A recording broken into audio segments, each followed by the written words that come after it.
Luke, a Proto-Indo-European word root. It means brightness. Luke led to Leuchtturm. This is a Proto-Germanic word, referring to light or daylight. Translated into Old English, we have the term light. This is radiant energy, or that which makes things visible. In English, we now have the word light. The Greek language had a word for small, and it was micros. It led to the prefix, in English, micro. The Greek language also had a term for the phenomenon of looking at something. This is the term scopian. The Latin suffix scopium was then derived. To tag this suffix onto a word relates it to an instrument for seeing. So altogether, we have an instrument for seeing, an instrument for seeing the small, using that which makes things visible.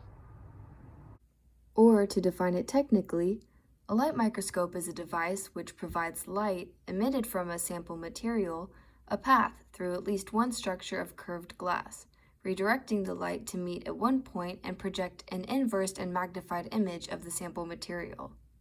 Light changes direction when it travels from one medium to another. In the case of a light microscope, light is traveling from air to the glass lens. This phenomenon that light exhibits is called refraction. I will demonstrate the phenomenon of refraction by comparing the view of these arrows from the mouse's perspective when there is no water in this cup and when there is water in this cup. The direction of the arrows when the mouse looks at them straight on is the same as when the mouse looks at them through the empty cup. But things are about to change.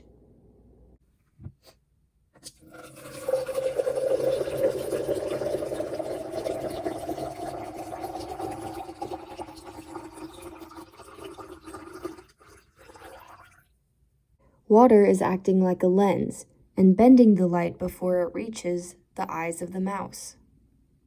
The light being reflected off of the arrowheads moves in a straight line. That is until it hits the water, which changes the direction that the light is going in, like so. Likewise for this side of the arrows.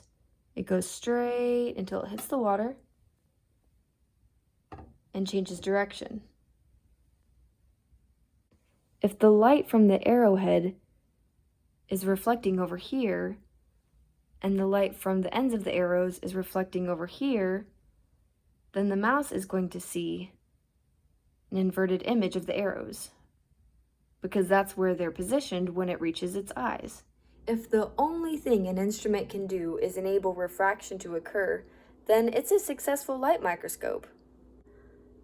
But isn't it convenient to expand a device and build structures that aid in the observing of sample material? Which is why what's usually considered a light microscope has a lot more than what manipulates the light. Let's take this compound light microscope for example. There is an illuminator which projects light onto a stage. The stage is where a sample material may be placed and held in place. There's a hole in the stage allowing for light from the illuminator to project through the sample material and into the lens. Once projected through the lens, light comes through the eyepiece and into the observer's eye. Compound light microscopes are designed to view thin sample material. Sample material can be sliced and placed on a glass slide to be viewed with a compound light microscope. The simplest design of a light microscope is the magnifying glass. It doesn't possess an illuminator or a stage because it's best for observing three-dimensional objects.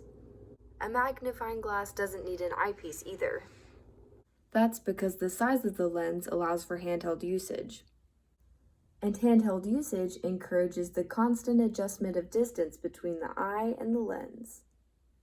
A liberal range of distance between the eye and the lens may also omit one of the side effects of refraction.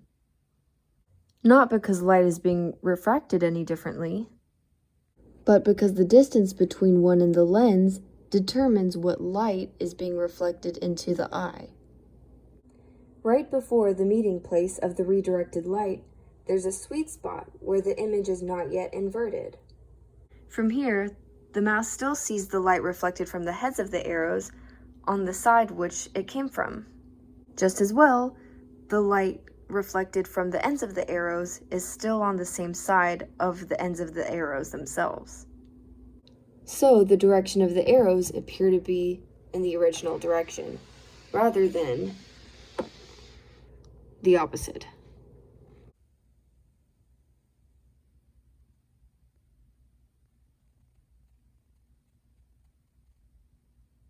It turns out light microscopes are pretty diverse.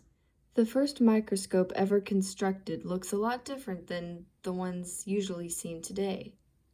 It used just one lens and was invented by Antony van Leeuwenhoek, and was actually strong enough to see microorganisms. Microorganisms are the smallest kind of organisms there are. It is common for their entire body to be just one cell. The average adult human body contains about 40 trillion cells. Otherwise known as microbes, microorganisms are the most diverse group of things on the planet. Microbes have been on this planet longer than anything else has.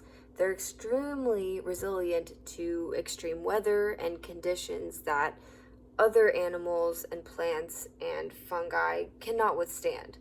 This can be attributed to the fact that they've had so much time to evolve, and they evolve very fast because they die very quickly and reproduce a lot. The understanding of microbes has come very far due to the ability to observe them under a microscope. Medicine and healthcare was revolutionized by the understanding of how microbes spread disease.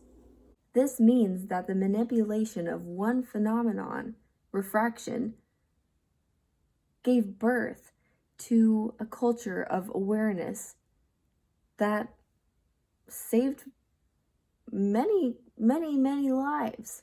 That's a light microscope.